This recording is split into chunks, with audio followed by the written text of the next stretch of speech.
I don't know if the Episcopacy is optional. You know, I'm reading Ignatius, I'm reading Irenaeus, I'm looking at church history now. This is probably like 2019, and I'm going, this stuff isn't optional.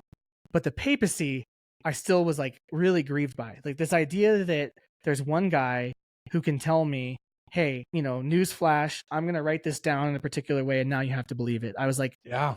There's no check and balance for that. How can we know that he's not making stuff up? At the time, what I didn't know is that all of the infallible statements of the Pope have been about things that most Catholics throughout history, like with some universality and some antiquity, believed, you know. But from the outside, you like look it up and you're like, what are the infallible statements? And you'll find two, and they're pretty recent, and they're both about Mary, and at least not in the, you know, in a clear sense. I couldn't find those in Scripture.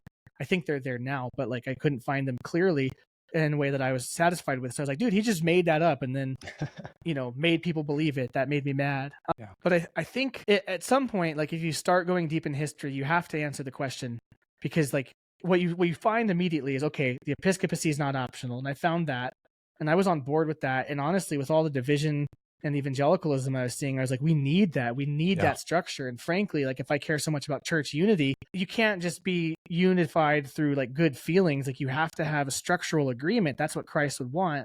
So all of that is leading me towards, okay, this whole Episcopacy thing is definitely necessary. It would be good for the church, you know. And at the time, my view of the church is like everybody who's believes in Jesus, whatever that means.